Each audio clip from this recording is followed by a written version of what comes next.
ఇప్పుడు నా అనుమానం వల్ల అదే క్షత్రియులు ఏదైతే అంటే వీక్గా ఉన్న వాళ్ళని రక్షించడానికి వాళ్ళు ఎలా అయితే యుద్ధం చేసి వాళ్ళ చుట్టూ పైల్వాన్స్ని మీరు ఇందాక అన్న పదాన్ని ఉపయోగిస్తున్నాను. సో వాళ్ళందరినీ ఒక రెడీ చేసుకోవాలి అని అంటే వాళ్ళు కూడా అప్పట్లో మాంసం తినేవాళ్ళు అని తినేవాళ్ళు తింటే కదా బలం వచ్చేది అప్పట్లో. తినకపోవడం అనేది నేను తప్పకుండా, అది ఏంటంటే దాని గుణాలు వేరుగా ఉంటాయి, ప్రవర్తన వేరుగా ఉంటుంది, ఓకే, కొంచెం ఆలోచన విధానం కూడా మారిపోతుంది, కొంచెం రఫ్నెస్ ఉంటుంది. ఓకే, అలాగే శరీరం కూడాను మీకు ఆ స్మూత్నెస్ ఆ రఫ్నెస్ చూస్తే అర్థమైపోతుంది. ఇప్పుడు ఇక ఫ్యూచర్లో ఆ ఇబ్బందులు ఉండవు. ఓకే, ఏ కులం వాళ్ళని గుర్తుపట్టలేము, ఎందుకంటే మారిపోతున్నారు. లైక్ ఇంటర్ క్యాస్ట్ మ్యారేజెస్ అనుకోండి, ఇంకేదన్నా అనుకోండి, ఒకప్పుడు చూస్తే వీళ్ళు పలానా వాళ్ళని చెప్పేవారు, ఇప్పుడు అలా లేదు. అది ఒక రకంగా మంచిదో చెడో మరి వాళ్ళ వ్యక్తిత్వాలకే వదిలేస్తున్నాను.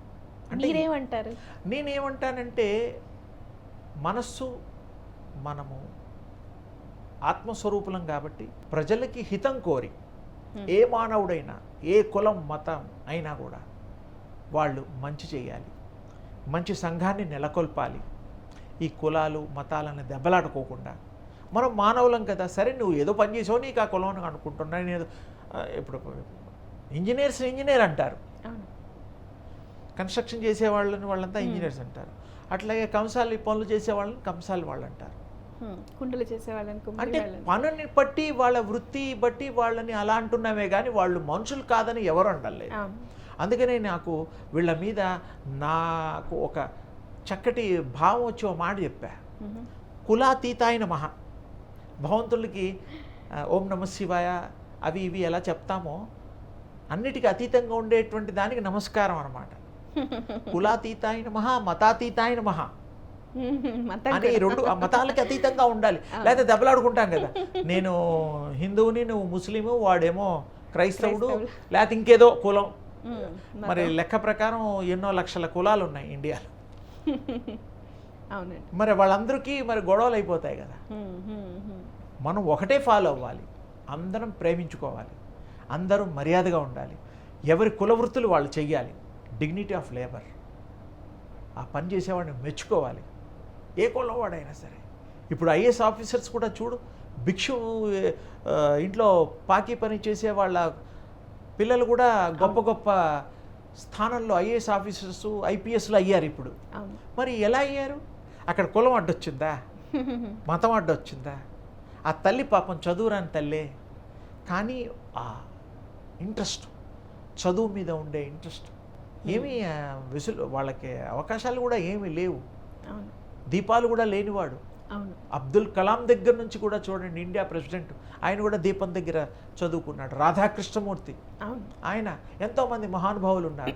అంటే నేను చెప్పడం నా భావం ఏమిటంటే అందరికీ క్లారిటీ, మనం మనుషుల్ని ప్రేమించాలి, కులాలు మతాలు ఉండనివ్వండి, కానీ దాని గురించి దెబ్బలాడద్దు, దాని గురించి మనం ఓ పెద్ద యుద్ధాలు కాకూడదు, అది వద్దని.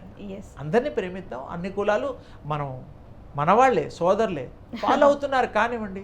అలాగే ఇప్పుడు దేవుళ్ళు కూడాను రాముని ఒకరు ప్రేమిస్తారు, ప్రేమించుకోండి. సాయిబాబా ఓకే, అమ్మవారు దుర్గా ఓ ప్రాబ్లం లేదు, అయ్యప్ప బ్రహ్మాండం, విష్ణువు, ఆంజనేయ స్వామి, కానీ వాళ్ళలో కామన్గా ఉండేది ఏమిటి? శక్తి. అవునండి.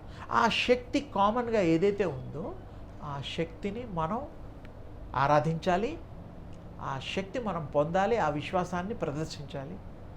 అప్పుడే కదా ఆ భగవంతుడి మీద, ఏ భగవంతుడిని ఇష్టంతో అయినా అక్కడ ఏమిటి ఇంట్రెస్ట్, నువ్వు అది పొందాలి.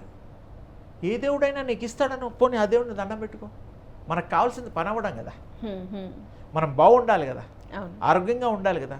నీకు ఆ రూపం ఇష్టం, రాముడి ఇష్టం, ఓకే, కృష్ణుడి ఇష్టం, ఏ రూపంలో అయినా నువ్వు ప్రేమించు. వాళ్ళలో ఉండే ఆ శక్తి మాత్రం ఒకటి, అదే విశ్వశక్తి, ప్రాణశక్తి, దివ్యశక్తి. ఆ శక్తినే మేము ఆరాధించేయడానికి, అందరికీ ఆ పరిచయం చేయడానికే మేము ప్రయత్నిస్తూ ప్రచారం చేస్తూ, ఆ దివ్య శక్తి స్వరూపులుగా మీరు కూడా కండి, మీరు కూడా ఆ తేజస్సును పొందండి. ఇందులో కులాలు మతాలు ఎవరు అతీతంగా మానవులుగా, మానవ అవతారాలుగా పొందండి. తప్పకుండా మీకు అది